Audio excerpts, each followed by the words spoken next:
Good evening and welcome to the Legends edition on KBC Channel 1. I am Fayyaz Qureishi. Stay tuned for our Living Legends segment. Tonight we speak to an absolute legend, Barrister Sharad Rao. Our sign language interpreter for tonight's edition is Anne Wangeshi. But first, a quick look at the highlights for tonight's bulletin.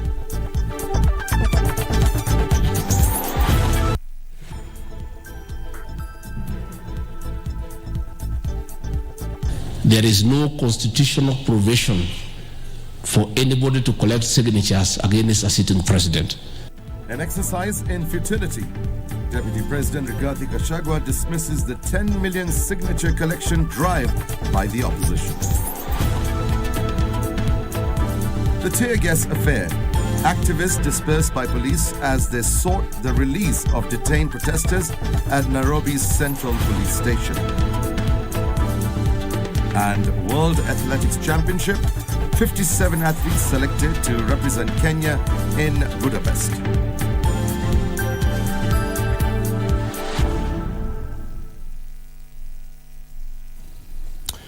Welcome back. Deputy President Rigathi Gachagua has dismissed as an exercise in futility the 10 million signature collection drive by Azimio leaders pushing for a vote of no confidence against the government. The DP, in castigating the violent scenes witnessed during Friday's Sabasaba rallies, called on Kenyans to ignore the calls by the opposition, maintaining the government will deal decisively with protesters who plan to bring chaos during next week's planned rallies by the opposition.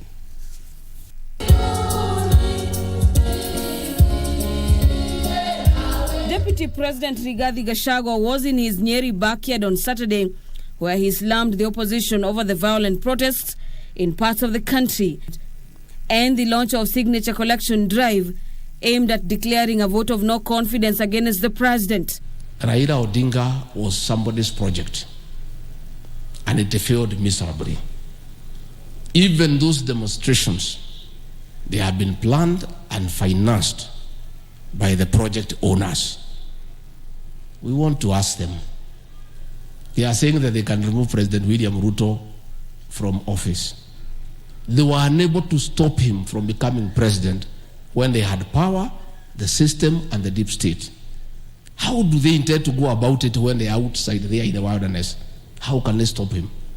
Gachagua maintaining that the government will not be distracted by demonstrations, urging the opposition to accept the outcome of the August poll that saw them ascend to power. So we want to tell the people of Kenya, there is no constitutional provision for anybody to collect signatures against a sitting president.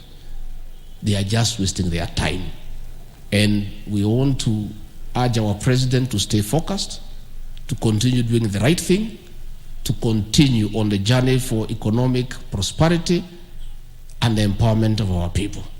Leaders from Central Kenya who accompany the DP also took a swipe at the opposition, urging them to focus their energies on the next electoral cycle. For Legends Edition, I'm Gladys Mungai. Prime Cabinet Secretary Musalia Mudavadi has condemned the weekly protest called by the opposition leader Raila Odinga. Speaking in Iguyu Village Ikolomani constituency in Kakamega County, Mudavadi said the opposition should expect the fact that the electioneering period is long gone and it is now down to business. Friday's Sabasaba rally appears to have rubbed up a section of leaders the wrong way. Prime Cabinet Secretary Musalia Mudavadi has hit out at the opposition leader Raila Odinga for destabilizing the peace and tranquility in the country. Sasa wewe mkubwa wako alipeana ushukani, akapeana fimbo, akapeana sword, akapeana katiba, akasema huyu ndio mshindi. Sasa yani Uhuru alikuwa na shida gani? Speaking in Iguyu Village Ikolomani constituency in Kakamega, Mudavadi warned against what he described as unlawful protests, saying the government will not condone activities that will hurt the country's normalcy. Yeye kutambua kwamba napeana mamlaka kwa yule alishinda, si hiyo sasa ni jawabu kubwa kwa watu wa Azimio kwamba msipoteze wakati, kwa sababu mkubwa yenu alitambua kwamba mshindi ni William Samoei Ruto. Sasa hii ingine yote ni sarakasi. He challenged the Azimio leaders to tell Kenyans the parameters they are pegging their protest on, saying Azimio is only after causing mayhem and disrupting the Kenya Kwanza plan of taking the country's economy back on track. Let us work together. Let us unite. Let us build our nation. Let us build our region. And let us not waste time in politics that will not change anything at this stage. Muta aende kuambia ndugu yetu hapa Oparanya akuje watembee na PCS hapa. Muta ambie ndugu yetu Wamalwa kule akuje atembee na mkubwa wetu hapa. Wajenge Western Region ndio tupate maendeleo. Na lakini hao wakitaka kuvuruta huku, wanapeleka huku, serikali budget ya kwanza wameenda wamepinga. Nefika 2032 nafasi itakuwa wazi ya kuchukua president ya Republic of Kenya. Na saa hii watu wanajipanga. Timothy Kipnosu for Legends Edition. A family in Suna West in Migori County is seeking justice over the death of their 17-year-old son during the Friday Sabasaba demonstrations. The family claims Reagan Otieno was shot by the police bullets during the anti-government protests in Migori town. Caroline Otieno is a mother in distress. At her home in Nyasare within Suna West in Migori County, she is polled for more answers to the death of her son Reagan Otieno during Friday's Sabasaba demonstrations in Migori town. She claims her son, 17-year-old, was fallen by the police bullets during the protest. Amepoteza future yake. Nimepoteza kijana wangu mpole. Pigana na maneno. Alikuwa mgonjwa. Nilikuwa nasubiri. Maandamano ishe ndio nimpeleke hospitali. Alianguka na pikipiki.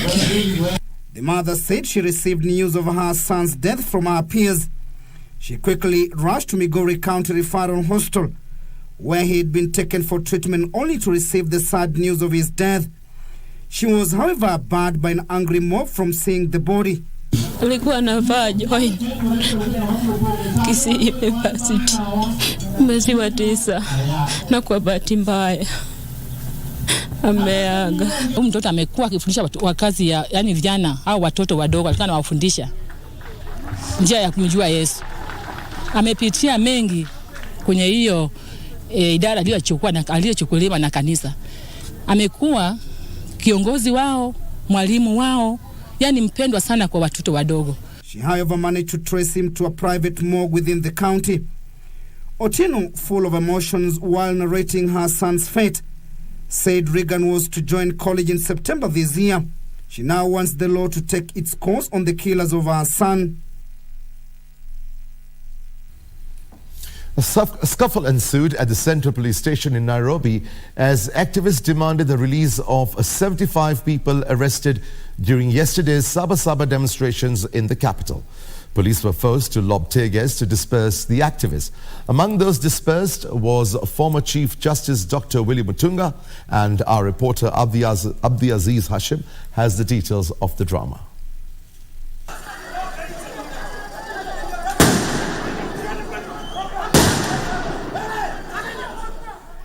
This were the sights and sound from the Central Police Station in Nairobi, barely 24 hours after the Sabasaba protest in the capital and other parts of the country.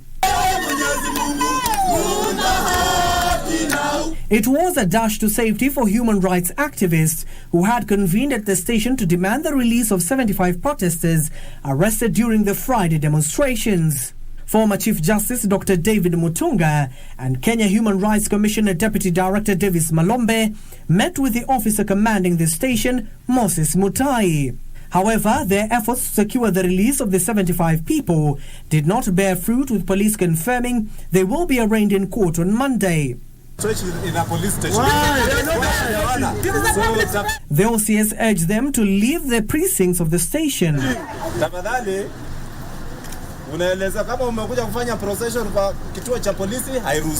However, when they showed no signs of budging, They were forced to scamper for safety amid a cloud of white smoke after police lobbed tear gas. We have just come from the meeting with the DCIO, with our legal team, and he was telling us that so far they have been able to process 26 of them, and then the rest have to be processed in the course of the day, because we are pushing for them to be released unconditionally. Lawyer Vincent Lempaso Yanka says some of those in custody sustained injuries. Tutaendelea kuwashinikiza zaidi mpaka watolewe. Wakiwalete mahakamani Jumatatu, tutakabiliana na wao. In a press briefing following the fracas, the Kenya National Commission on Human Rights demanded thorough investigations on the alleged police brutality during the demonstrations. KNCHR demands a thorough investigation into all reported incidents of police brutality during yesterday's Sabasaba demonstrations. The 75 suspects are expected to be arraigned at the Milimani Law Courts this coming Monday.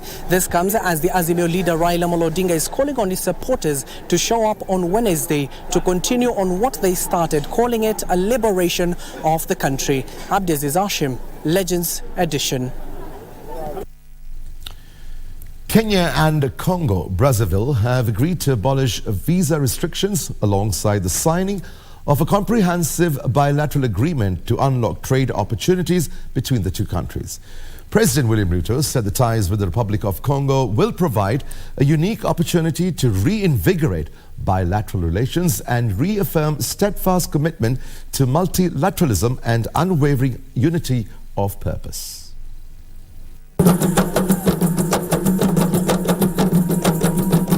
During a business forum in Brazzaville that brought together Kenyan and Congolese investors,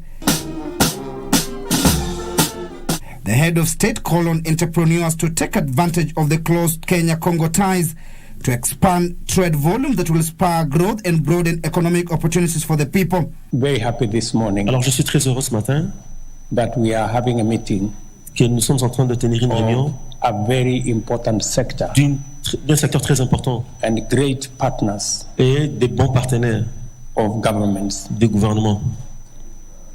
The economy is driven by policy.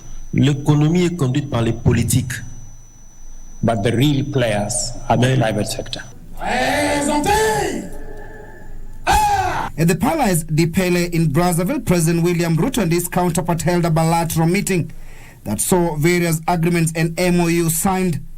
We will be discussing matters to do with the empowerment of young people through training and education. We want to align the training of our young people to the needs of industry.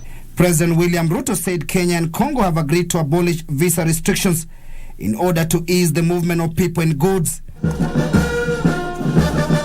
head of state noted that the move will enhance integration and boost trade, adding that Kenya was working towards restoring direct flights between Nairobi and Brazzaville.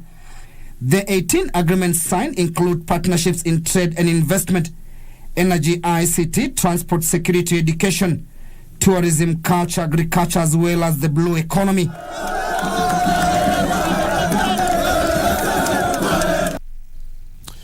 The Kenya Medical Practitioners, Pharmacists and Dentists Union has issued a 2-week strike notice at the Kenyatta National Hospital starting next week. The union is accusing the hospital of discriminating against some health workers by paying them half of what others earn, while decrying what it has termed as a declining state of healthcare in the counties. The union has also put Busia, Kakamega, Machakos, Kiambu, Garissa and Nakuru counties on notice. Health services across some counties are said to be paralyzed in the coming weeks if a notice by the Kenya Medical Practitioners, Pharmacists and Dentists Union is anything to go by. Kenyatta National Hospital is the first casualty where the union says health workers are being discriminated. We have noted with a clear concern there's this declining state of healthcare in the counties. We are seeing Kenyatta National Hospital discriminating against doctors and against healthcare workers, where some they're paying half the salaries that are being paid to the rest. And therefore, Kenyatta National Hospital will be issuing a strike notice of 2 weeks beginning next week. Beginning next week, Doctors in Kakamega and Busia are set to embark on a go-slow over what the union has termed as mishandling of the health workers. Our branch leaders in that particular county will have a sit down with that county to resolve the current issues, including shortages and lack of promotions that have been seen despite talks with that particular county. Machakos County, on the other hand, has been given a strike notice of 7 days. The county government of Machakos has failed to honor agreements with the healthcare workers in that particular county. We also have Kiambu County that had promised to implement the CBA, but so far none has been done. So the doctors in Kiambu County are also contemplating to issue a notice for strike after consulting with their members there. Garissa County has been accused of unceremoniously stopping the salary of health workers, contrary to existing labor laws. Nakuru County has continued to be on the receiving end, following the dismissal of over 500 doctors. We are seeing healthcare workers who are providing services diligently, like in Nakuru County, being dismissed unceremoniously. We have seen those counties like Nakuru who have signed contracts that are not befitting the healthcare workers, are not befitting doctors after signing CBA. KMPDU is also demanding a salary increment for doctors to match the high cost of living. The last time that doctors had a change in their salary was in 2016. Madaktari wanateseka, hawana uwezo wa kuafford bills zao. The union is in the meantime calling on the National Health Insurance Fund to have mechanisms in place to ensure accountability before the monthly contribution is adjusted upwards to 2.75% of the gross salary. Nancy Okware, Legends Edition. Right, it's time for a quick break and we'll be back in a short while. Stay with us.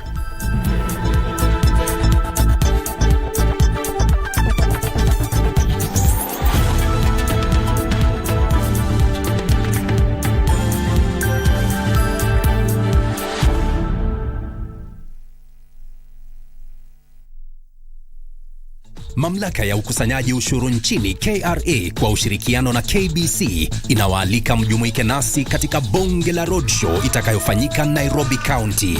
Njoo ujifunze kuhusu e-teams na jinsi imerahisisha ulipaji wa kodi. Alhamisi tarehe 13 mwezi huu wa Julai, msafara wetu utaanzia Kangundo Road na kuelekea Kasarani hapo Total Petrol Station, Mwiki, Githurai 45 Stage, Roysambu, Kahawa West na tumalizie Zimmerman.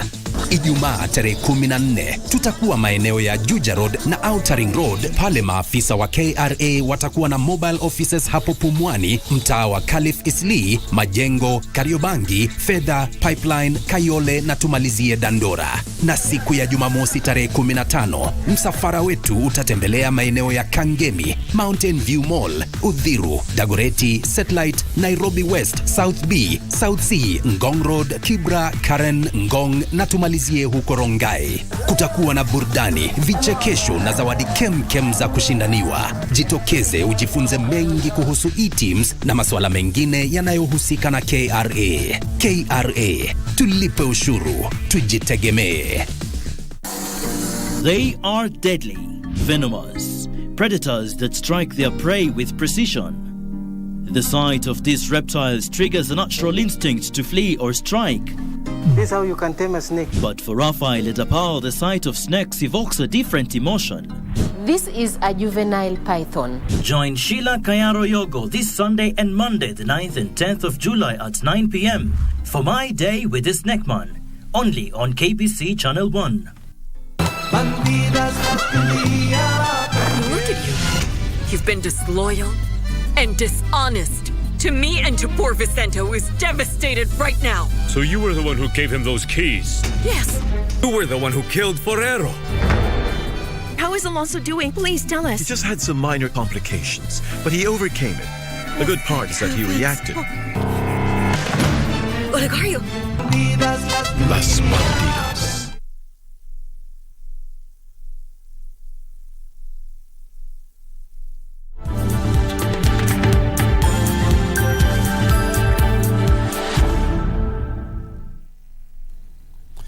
Welcome back. A group of girls in Madhara Area 4 have chosen to rewrite their story to escape the fate of most teenage girls in informal settlements who are often exposed to drug and substance abuse, a life of crime and teen pregnancies. The girls have joined a group that provides them with a safe space to pursue their dreams, as well as to equip them with the necessary skills to sustain their livelihood. Florence Kasichana with details of the initiative. Mathare Area 4 in Nairobi. Here, a majority of young girls are at risk of being wooed into social ills such as drug use, alcoholism, and early sexual debates, resulting in teen pregnancies. Some of the girls we met are on the brink of losing hope, having dropped out of school with no aspirations of furthering their studies even after completing their O levels. Unapata msichana maybe alidhulumiwa juzi, hajasema ama hajafanya nini. Mimi nilikuwa na inspire kusomea dermatologist, nikiwa mkubwa mambo na skin tone, kustudy skin tone, but nimeona noja pia shuleni niko na deni. Wazazi pia ndio hawa. However, an initiative launched 4 years ago is seeking to change their story by empowering them to speak up for themselves, know their rights, and train them to be self-reliant. Ili eneo tulichagua kwa sababu tulifanya utafiti na tukapata kwamba kulikuwa na mahitaji mengi ambayo inahusu sana wasichana, na sana sana tulipata kwamba wasichana wanadhulumiwa, hawana elimu, hawamalizi shule. Since its inception, the community-based organization has reached over 400 girls. So we have 2 leaders in every safe space and we have 20 safe spaces. Sasa hao leader ndo tunawafunza mafunzo yote. Kwa sasa roughly tuko na kama wasichana 600.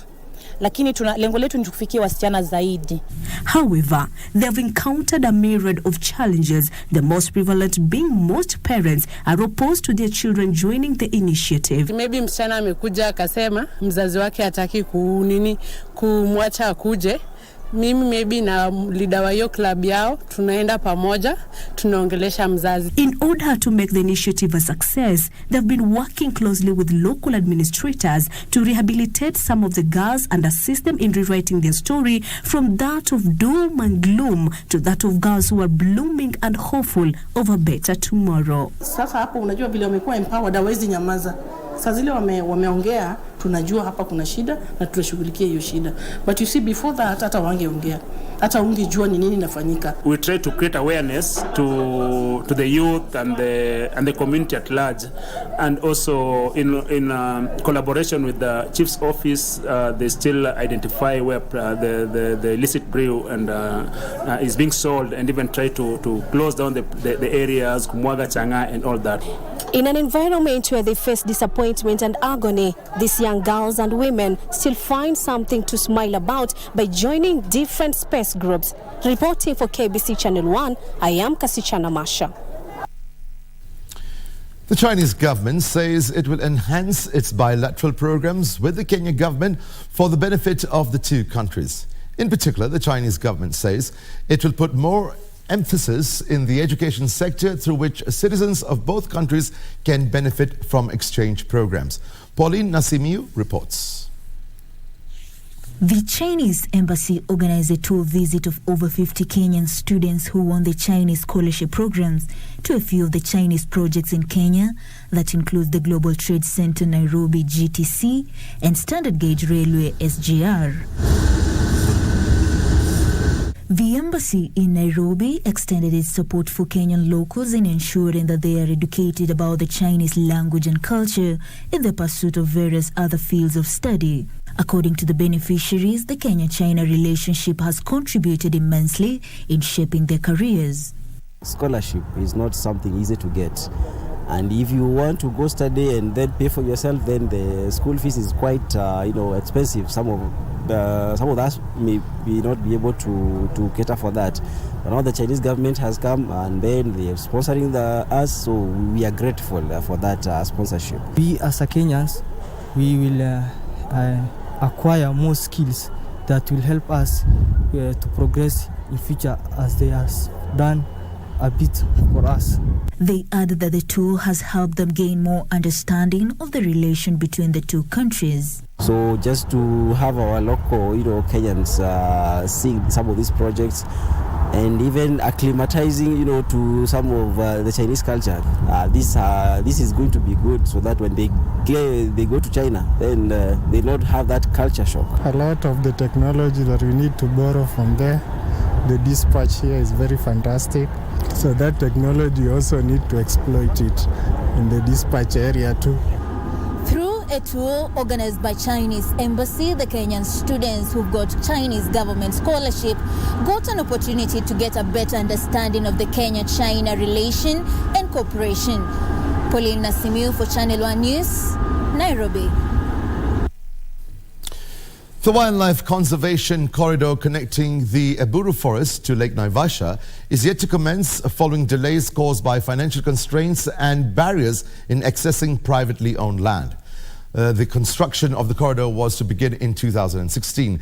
The tunnel was to allow animals to cross over safely to Lake Naivasha from the Eburu Forest and back, following the rising number of wild animals killed while crossing the Moi North Lake Road. Create corridors all the way from Hell's Gate, Crater Lake, all those farms, Wilili, Mondui, Olsuswa, Loldia, and then eventually we want to look at places like Marula and Soisambu. The overpass corridor, which will have a natural habitat, is part of the conservation project of the Eburu Forest, which is beginning to have life after many invasions by poachers, charcoal burners and illegal loggers who almost sentenced the forest to depletion. We want an overpass right here where you can see, because this is a natural corridor from the lake right up into the Eburu Forest. So an overpass is ideal here, which will only be for wildlife. Through the Rhino Ark Charitable Trust, a 43-kilometer fence has been put up to keep the forest plus the wildlife safe, minimizing entry and exit, and at the same time protecting the community around the forest from endless attacks by wild animals. This fence, it is assisting our community, our adjacent community, because before then you could find the marauding animals going to the villages within, and maybe you find they destroy, maybe some destroy crops, some even kill the domestic animals. So what I can say, the fence has been of great importance to this ecosystem. Because even through that, the forest has regenerated very well, and we are enjoying that currently. The conservation of the forest is key to the survival of Lake Naivasha, Nakuru and Elementaita, which draw their waters from the forest. This is a condensation of water that we put up for the animals, for the wildlife. And what happens, we dig up a geothermal down here on the big container that you can see there, which is covered with aluminium, and that's the normally condensed water. And then the water, after getting the water goes with a pipe all the way down to the pipe down there, where we see the trap. So down there, when the water reaches there, it's cool, and the animals it's ready to drink. In return, sensitization of alternative survival routes for the community has been done since 2007, converting most of the illegal loggers and poachers to farmers. Ukiangalia hapa juu, hapa utapata nafasi kwa sababu kila kitu kiko hapa ni chakula. Kuna mboga, hii tuseme ni saga, kuna manavu iko hapa, tuko na spinach bado. Tukikucha hapa tuko na passion fruit, ukiangalia mifanya, tuko na njae, tuko na ngwanje hapa, ukiangalia hizi sote ni chakula kwa sababu hakuna kitu chochote hapa kiko tuseme si cha kukuliwa. Business owners, huu msitu uko na manufaa mengi sana. Vile umesimama hapo unasikia hako kahewa ni kazuri sana, na sisi kama wana boda boda tuhifadhi huu msitu wetu, hiyo miti ikuwe in contact, na if possible through your support na support ya wengine tuendelee kupanda miti. Zamani tulikuwa tunategemea wanyama kama chakula, lakini kuna mashirika mengi wamekuja wametufunza, kama Rhino Wakasaa imetufunza kukula mnyama ni kitu mbaya, ikatuonesha sasa hiyo kufuga nyuki tuachane na wale wanyama. Employment. KFS naye ndio ni kama baba kwa sababu hao ndio wanatupatia mshahara. Lakini kama si Linework, unajua tungepata kazi kwa KFS. Sasa sisi tunashukuru Linework pamoja na KFS kwa kazi mzuri wameshatufanyia. Hao vijana tuko na hao vijana ni vijana 12. Nikiwa mmoja wao hapo. Na hao vijana kama Linework haikuingia, unajua hao wangepata kazi. Tungekuwa tu watu wanaiba tu kwa hiki chaka. And also having alternative sustainable sources of energy. Shida yetu ya kwanza ilikuwa mambo na kupika. Kwa sababu usipochoma makaa ama uingie msituni ukate kuni, utapika na nini? Hakuna chenye uko nacho. Wakati huo hata pesa ya gasi ya kuku anazo, hata gasi zilikuwa very few, even very rare. By then hata siku anajua kuhakisha gas wakati huo. But tukaona the permanent solution. Linework walikuwa wametufundisha kushoma makaa na tukitumia hizi pruning za miti. Lakini bado tukaona tunaigiria miti. Because una prune, unashoma, unatumia inaisha, unarudi pale unakata yule mti. Sasa tukaona hiyo si permanent solution. Tukafikiria sasa mambo na biogas. As they all work towards the same goal of keeping the Buru forest and its wildlife safe. After the break, Tepilian joins us with the latest in sports. Stay with us.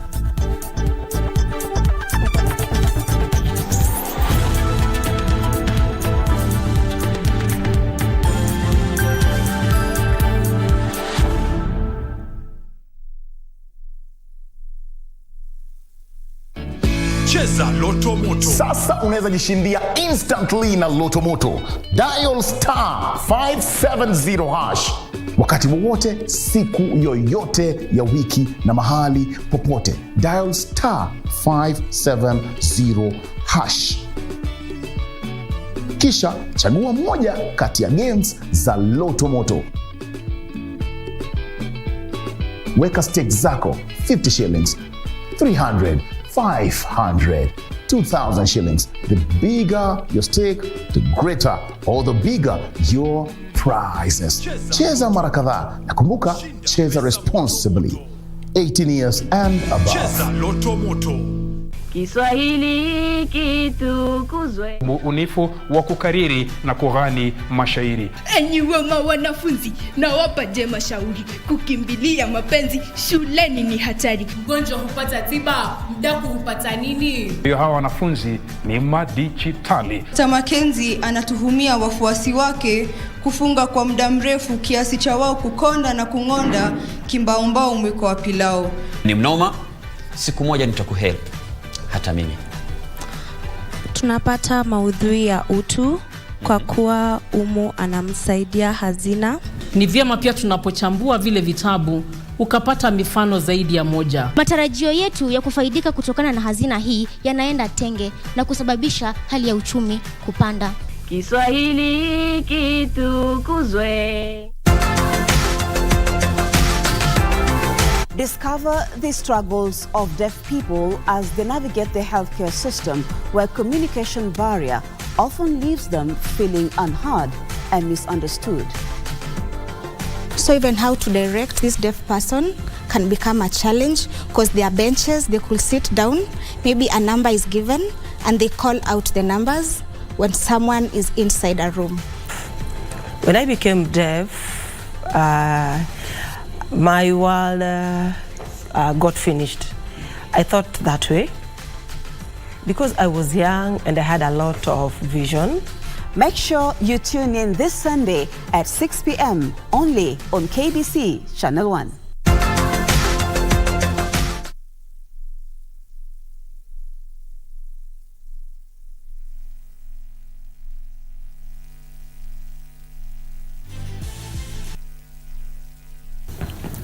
Good evening, and once again, a big welcome to the sports segment of the Legends Edition this Saturday night. We are glad that you are with KBC Channel 1 for the latest on the sporting world.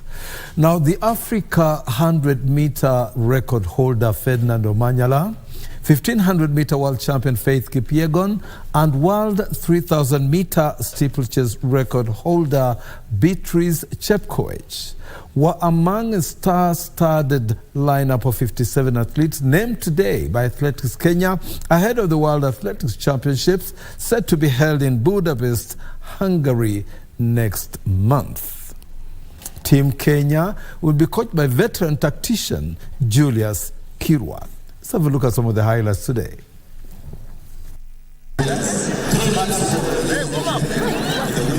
A total of 57 athletes, that's 2 men and 25 women, will fly the Kenyan flag high in Hungarian capital. Ferdinand Omanyala, who is also the Commonwealth Game champion, will line up in Budapest, Hungary, aiming to bag his first World Athletic Championship medal. We're just going to do what we've been doing before. We've been in the Diamond League series, been competing with people I'm going to compete with in Budapest, and I've already seen some are out, so for me, we're going for nothing but gold. Jacob Kiprop also made the cut after finishing first in the men's 5,000 meters final ahead of Daniel Simiu and Cornelis Kemboi, who came in second and third respectively. Nimelearn a lot, nimejifunza mengi kwa Oregon last year mwaka uliopita, na kuna vitu nakuja kufanya correction ili tulete hiyo gold. Reigning 1500 meters world champion Faith Kipyegon will defend her 1500 meters title and also compete in the 5000 meters, in which she holds both world records.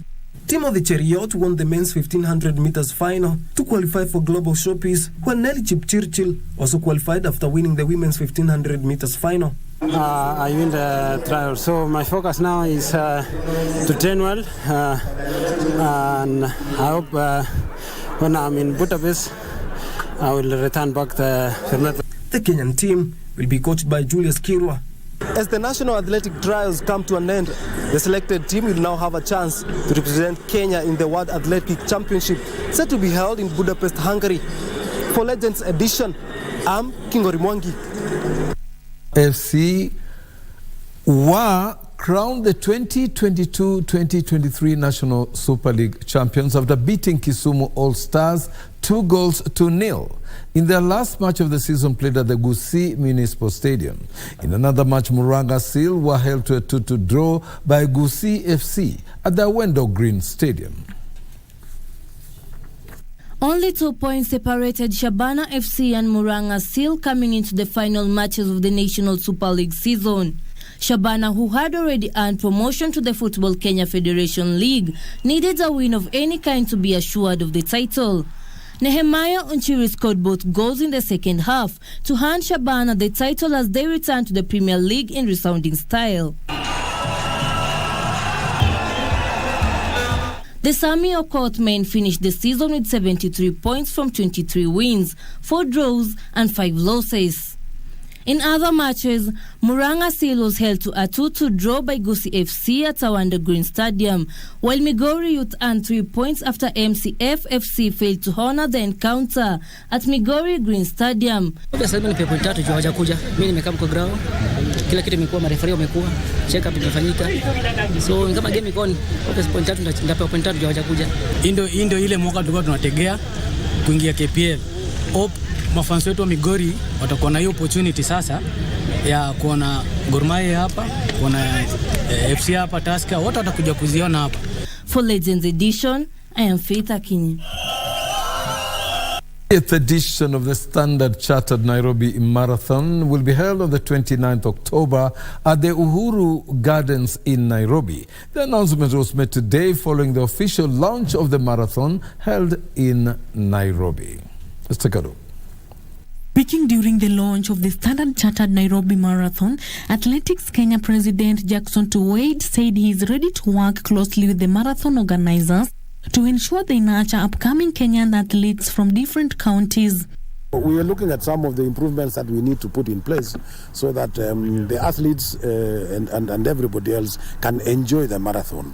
You see, if you don't enjoy what you are doing, then you may not produce the best results. The organizers of the marathon revealed that the registration is ongoing as they target 25,000 runners this year. Now when you talk about future makers, how do we help people learn and grow? Focusing on the youth and especially women as well. That's where we're channeling the funds. That is very something that we really want to continue making a difference to people's lives. People living with disabilities were also encouraged to register for the marathon. This event is of a very high international standard and helps build the profile of our city around the world, and also it helps us drive a lifestyle changes around being healthy, being able to recognize the need for managing climate change. Meanwhile, a new category of the CEO's race has been included. The marathon will see runners participate in the 42 kilometers race, 21 kilometers, 10 kilometers, 5 kilometers, and the fun run. For Legends Edition, I'm Sela Onyango. National men's basketball team Kenya Morans registered a hard-fought 62-52 victory over Cote d'Ivoire as the 2023 FIBA Afro-CAN Championships got underway in Luanda, Angola. The Cliff Award Chargers will face Gabon in their second match on Sunday.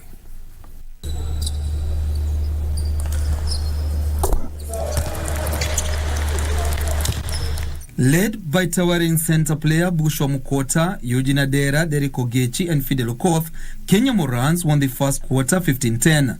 The Cliff Award Chargers narrowly backed the second quarter 1917 to send the match into the breather, Kenya leading 34-27. Cote d'Ivoire, inspired by Siren Dieng, Mosa Kone, Loko Oka, came back stronger to force a 15-15 tie in the third quarter. A regrouped Kenya Moran side went on to win the fourth quarter 13-10 to register 64-52 victory.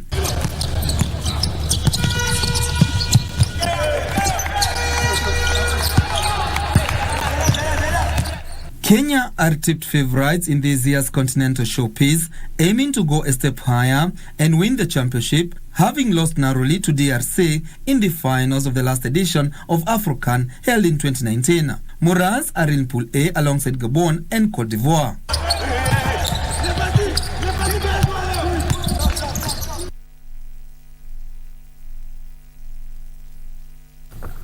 KCB secured a place in the quarter-finals of the ongoing Driftwood 7th Rugby Tournament at the Mombasa Sports Club. The Dallas Sevens winners cruised to the quarters after recording wins against Nondescripts, Black Blood, and Nakuru RFC in the group stages. Some of the action. KCB RFC has secured a place in the quarter-finals of the ongoing Driftwood Sevens Rugby Tournament at the Mombasa Sports Club. The Dallas Sevens winners recorded a perfect outing in the day's fixtures, beating Nondescript 22-0 in the opening match of the second leg of the National Sevens Circuit before hammering Kenyatta University's Black Blood 45-5 in the second fixture. The Bunkers will then seal a spot in the quarters after registering a 17-5 victory over Nakuru RFC, popularly known as Wanyore, in the afternoon clash.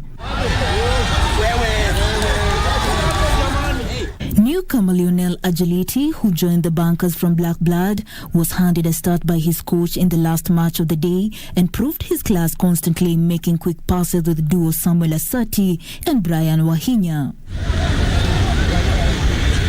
Winger Jacob Oje and Edmond Anya were both instrumental in the team's victories, scoring a couple of tries in front of the cheering fans. Shuja's Vincent Onyala was also a key player for KCB, with his experience coming in handy, especially in the Nakuru RFC clash. And that brings us a wrap this Saturday evening on the Sports Roundup. Hope that you'll be with us again next weekend for another Bambi edition. And of course, more sports during the week. So stay with KBC Channel 1. I'm Tepilian. When we come back, of course, will be the Legends interview with Fayyaz, Qureishi and Sharad Rao.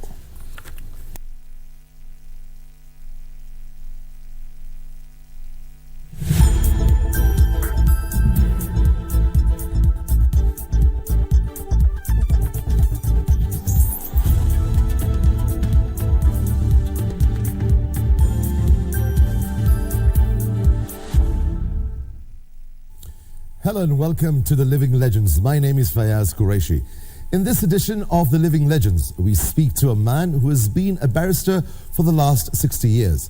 Over this period, he's been a defense attorney, a deputy public prosecutor, worked in the Iran-USA Claims Tribunal in the Netherlands, and chaired the Judges and Magistrates Vetting Board. Besides that, he has served in the Court of Arbitration for Sport. Our guest on the Living Legends is Sharad Rao. Sharad Rao, it's great to have you on the Living Legends. Welcome. Well, thank you. Thank you for inviting me to the program which you call Living Legends. Yes, we consider you a legend and you're here. But let me say in all humility, I do not claim myself to be a legend. Oh, you've had a great prolific career. So let's start off with your early life and education in Kenya. Well, I was born in Kenya and I went to school here. And in those days, we were under British colonial rule. And as you know, Kenya was racially divided. So all the schools, the hospitals, clubs, various facilities were divided on a racial basis. Right. So the schools that I went to was a school that was reserved for Indians. There was a different school for Europeans and a different school for Africans. So I went to what was called at that time the Government Indian Primary School, which eventually became Government Indian High School. Okay. Eventually the Duke of Gloucester School when I left. Which is Jamhuri High today. What is today the Jamhuri High. I'm from Jamhuri, my brothers, we're all from Jamhuri High. Great. And thereafter? Thereafter, I sort of did senior Cambridge at Duke of Gloucester. I could not proceed further because of financial problems. So I didn't do my A-level and I went out to work. So I looked for employment. And I got a job with Kenya Shell. And I served in Kenya Shell from 1953 right up to 1956 to be able to earn some money to enable me to go to England. So how did you pick law as a career? I think I had no option. So when I joined Shell, I had no idea what I was going to do. They took me on, and then my boss, who was an Indian, he told me that I was wasting my time in Shell and I should really pursue further studies. Right. So and he suggested to me that I should take up law. And I told him that I didn't have the required qualifications and that I didn't have the minimum A-level, nor a university degree, nor what they required, which was compulsory to have Latin as a subject. Okay. However, I applied, and to my surprise, I was admitted, despite only having done O-level and despite not having the wow, that's interesting. Latin. That was a real stroke of luck. But I think also my performance at Cambridge was very good. I think I stood first in the entire Cambridge examination, and that's probably got and then you went to the UK. That's when I went to the UK. And you came back? Yeah, I went in 1956. Yeah. I completed my law within 3 years because of financial problems. I could not waste time. So I took the first available examination, passed it, fortunately, and I came back. Which university you qualified? At Lincoln's Inn. Just Lincoln's Inn, wow. And their own exams, which they call the Council of Legal Education. So I came back in 1959. 1959 June, I was called to the bar. Just about 2 weeks later, I came back to Nairobi. So what was the legal scene here in Kenya on the onset of independence? We were not independent yet in 1959. Right. Yeah. And yes, all from 59 to 63 and then thereafter. Thereafter. So in 59 when I came, I had to do pupillage for 1 year. And all the major law firms were European. And it was their stated policy that they would not take an Indian or an African, not even as a pupil. I applied to all wrote back to say, sorry, as an Indian we cannot accept you because it is restricted only to Europeans. So I applied to the State Law Office, what used to be called the Crown Law Office at the time. And I was called for an interview to see the Attorney General. I had a small little Fiat. I went there to what is now still the Sharia House. I saw a parking which was empty and I parked my car there. And as I still had time before the interview, about half an hour or so I went to a nearby coffee place. When I came back from coffee, I found that my car was surrounded by police. There were quite a few people there. And when I went there, they said, why did I park my car there? So I said, why shouldn't I? I saw a parking place and I parked my car. I said, no, that is reserved for the Attorney General. Okay. And a European chap came out and he started really shouting at me, screaming. So I couldn't take it. So I said to him, you say it is reserved for the Attorney General. I could not read it. It doesn't say so, because I didn't park it intentionally, knowing that it was reserved for the Attorney General. Well, why are you screaming like that? Who are you anyway? So he said, I am the Attorney General. So I got into my car, I left. I didn't turn up for the interview. Can you imagine? Okay. So after that, I was able somehow to get pupillage with an Irish lawyer called O'Byrne, who used to be a Crown Counsel. And he was the leading prosecutor in the state law office, the Crown Law Office. Okay. And he had just started private practice, so he took me on condition that I would share the room with his law clerk, who was an Indian called Mr. Khan. So I agreed. And I started my career there, first as a pupil, and I used to accompany him in all the criminal cases that he was doing. Right. So then I developed this inkling to only do criminal cases rather than civil cases. That's how I was trained. And in the 60s, I don't know whether you remember, but there was an agitation for freedom. There was a freedom movement. Right. And a lot of freedom fighters were being charged and taken to court. Right. There were two political leaders at the time. One was Tom Mboya, and the other was Jaramogi Odinga. Tom Mboya, I knew him also socially. And Tom would come to me with anyone who was charged with any of those offenses. He would come to me, and I would act almost pro bono. Whenever he had money, he would come and put it on my table. But I'd never asked, I never expected any money, and I appeared in quite a few cases which concerned the our Kenya freedom movement. So that's how I got my name in the newspapers, my photograph in the newspapers, and I started making a name as a criminal lawyer. I see. And an interesting aspect which we discussed before the interview, you used to present the news on KBC radio and TV in the 60s. 60s when I came, as I said, when I started, I did a pupillage. Rather, Voice of Kenya. Yeah. At that point in time. I started as a pupil, then I went into practice. And practice, as I said, most of it was pro bono. Right. So I needed some money somewhere. And I was asked Any extra buck could help. Yes. So I read news on the Voice of Kenya. I started off with the English version, which used to be at 7 o'clock in the morning, and I used to come back at 7 o'clock in the evening. And eventually they asked me also to read on TV. So I did that for several years at a very small kind of allowance that I was paid, but it was quite a lot of money for me. An interesting aspect we didn't know. Welcome back home. Thank you. Now, you could tell us some of your experiences in the courtroom as a defense attorney.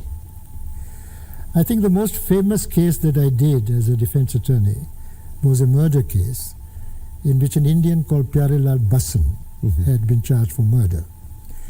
He was charged for murder for having killed, or having allegedly killed, his wife and children. He had arranged an ambush on the airstrip going to Neri airport. And all of them were killed except a small little child who was left alive. Oh my God, horrific. And all that he had, he said that he had run away from them and was hiding in the bush, and all that he had is some minor cuts on his body. So I defended him, and there was a public outcry at the time. The Indians marched to State House, which was government house at the time. Evelyn Baring was the governor. They demanded protection. They demanded that this case be investigated. So Baring put one of his top investigating officers to investigate the case, a chap called Superintendent Baker. And I was defending before a New Zealand judge called Macduff. And it was rather interesting because Macduff was a good judge, but it was very difficult in court. He could find faults with you for no reason at all. So when I first appeared and I stood up and I said to him that I represent the accused, and he said, I can't hear you. So I said, sorry. No. I was accepted as a defense counsel. Right. But then we had Superintendent Baker in the witness box, and I stood up to cross-examine him. So I asked Superintendent Baker, I said, what was the atmosphere like when you were questioning my client? I pronounced the word atmosphere with the accent on the second syllable, atmosphere. So Judge Macduff turned around to me and he said, I don't understand your question. So I repeated it. And he still said, I don't understand it. I repeated, he said, I don't understand it. So I asked Superintendent Baker, I said, do you understand my question? He said, yes, sir. I asked the prosecutor, who was the DPP at the time, Clive Brooks, and he said, yes. I asked the other defense counsel, they said, yes. So I looked at the judge and I said, my lord, everyone else in the court seems to understand the question. Except you. You don't seem to understand. Can you tell me why? He says, Mr. Rao, the word is atmosphere, not atmosphere, as you spell it. So I said, my lord, I thought we were doing a murder case, not an English language class. So he lost his temper, he took out his wig, threw it on the table, you will see me in chambers. So I went with Clive Brooks, and as we sat in his chambers, Clive Brooks turns around and said, Sharad, you should apologize. I said, Clive, you keep out of it. This is between me and the judge. So the judge said, quite right, Mr. Brooks, you keep out, let me deal with Mr. Rao. So he said, are you going to apologize? I said, no, my lord. I don't think I did anything wrong. And perhaps my English may not be as good as spoken by an Englishman, but it's still good. So he said, look, as a young lawyer, you must understand, you should not be cheeky. So I said, my lord, if you deal with me the way you are dealing, and I know that you're going to convict my client, so I don't want my client to feel that it was because of me that he was convicted. Because of this small issue. Yeah. But you want me to apologize, I will apologize. So I said, I'm sorry. So he said, all right, let's leave it at that, and we continue. All right? So the charge against him was having murdered his wife. The wife, according to the newspapers, the photographs that we had seen, was a very good-looking woman. So he did it because he had fallen in love with the nurse, was also an Indian nurse. And when she was called to give evidence, the courtroom was full, packed, because people were very keen now to know who this woman was for whom he had now fallen in love and killed his wife. So in walked a woman, short, fat, with a lot of smallpox marks on her face, so much that I told my friend, I looked at my the defense counsel, and I said, I can't look at her. I have to look elsewhere to be able to ask questions to her. Anyway, we proceeded. This actually proves had a beautiful wife, but fell in love with someone very mediocre. Really love ugly. is blind. So that evening, the Chief Justice had a party at his house, a cocktail. I went there. And this judge was there, Judge Macduff. So he came up to me and he said, Rao, if for no other reason, I'm going to convict your client for his taste in women. And I said, Judge, I will not blame you. Interesting. Since then, we had very interesting, very cordial relationships as well. Now, you were hired as a state counsel and you became a deputy public prosecutor. The late Charles Jonjo was Attorney General, and he could influence a lot at the behest of the late Mzee Jomo Kenyatta. Now, what were your experiences then? Let me first tell you how I came to join the Attorney General's office. I was practicing as an associate with Achur Kapila, a very well-known criminal lawyer, who had defended Jomo Kenyatta. I had done a few cases with him, and he was quite impressed with my handling of cases, and he had taken me on as an associate in his firm. Then there was a matter in which I defended an Indian, a Patel, who was charged with accountancy offences, fraud, embezzlement, etc. And without asking me, he had levied a very heavy fee on him. So when I looked at the file and I told him, I said, look, Mr. Kapila, it doesn't look to me that there is a defense and we have charged so much money to the client. He said, you just go to court. You see, it's not for you to argue. Just go and defend, do your best. I went, we eventually pleaded guilty, and he was sentenced to 8 years imprisonment or something. The following day, his wife and children came up to the office and said that they had no one else to live with because the husband had gone to jail. And could we give her some money so that she could travel to India by the cheapest possible means, which was by boat or deck class, what used to be called. Right. So I went to Kapila and asked him, and I said, look, this is it.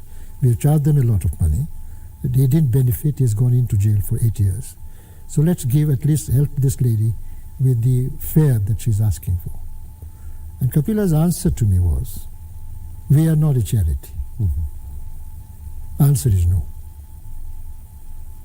So I was taken completely aback. I went and I told them, I said, look, I'm sorry, but the firm is not able to assist you. Right. But I have some money in my pocket, which I took out and I gave it to her. And I said, I hope this helps you to some extent, and I'm so sorry I can't help you further. So in disgust, I left the chamber. Right. And I walked up to the Charter Hall, where the lawyers used to meet for coffee.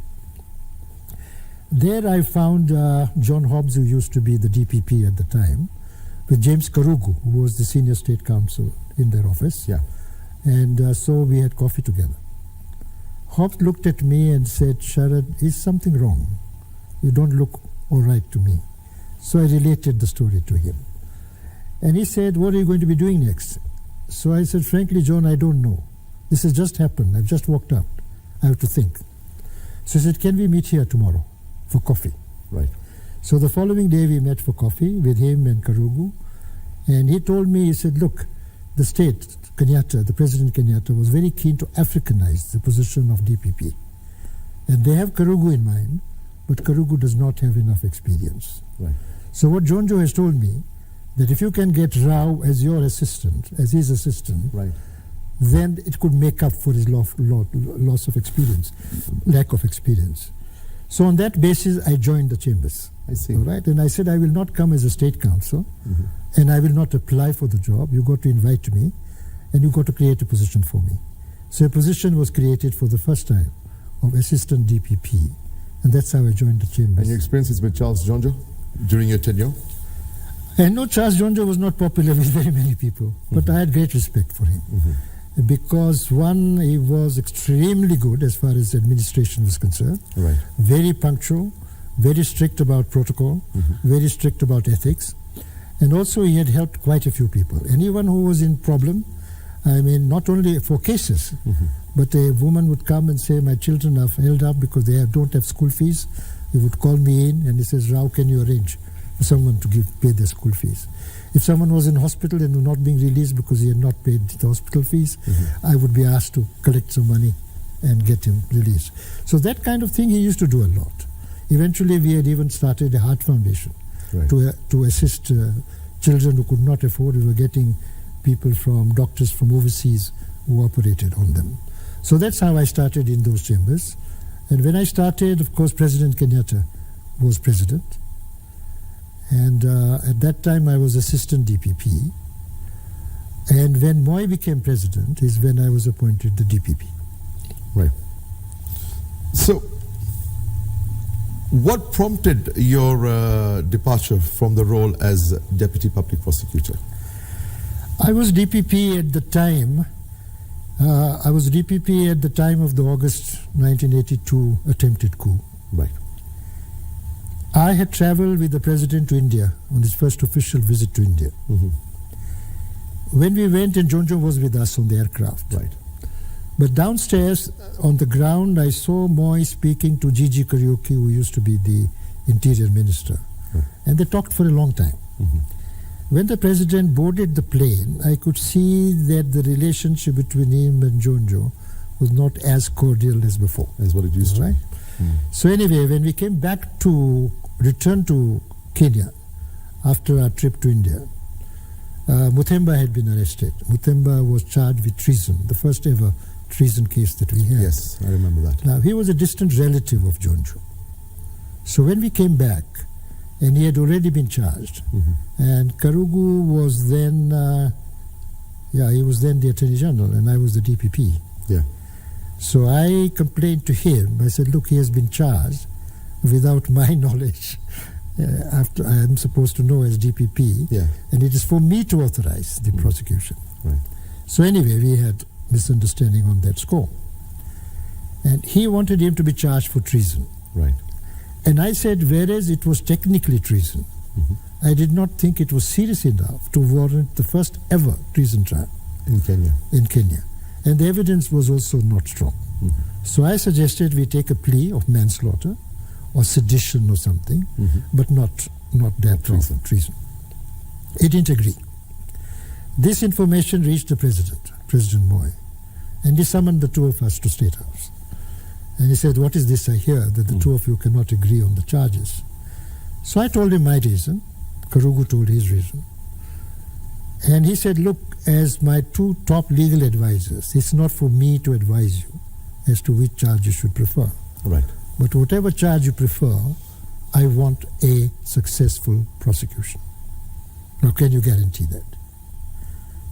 So I said, President, I'm suggesting a lower charge of sedition, and I know I can get a plea of guilty, so there is no question of I can't guarantee you. He will plead guilty, he will be found guilty.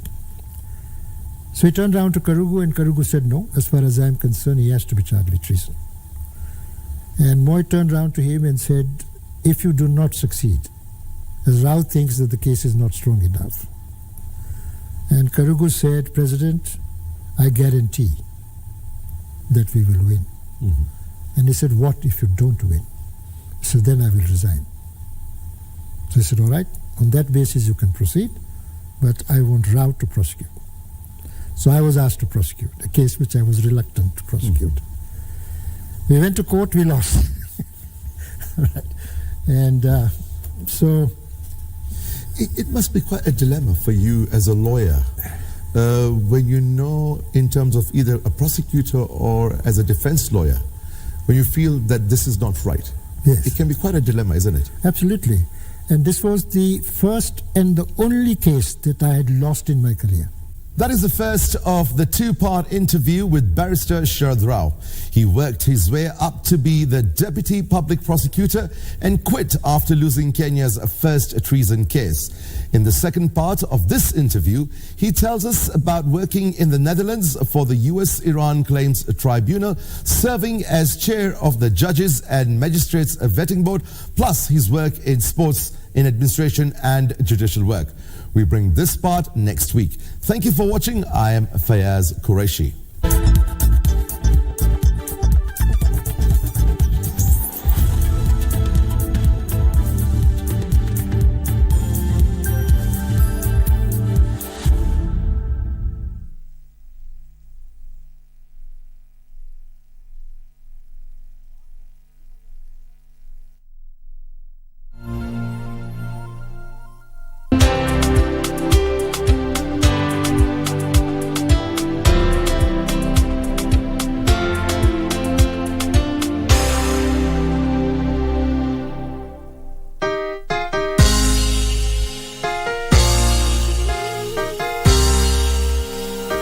In the name of Jesus Christ, Mungu anatarajia ukanyange hatua mbele.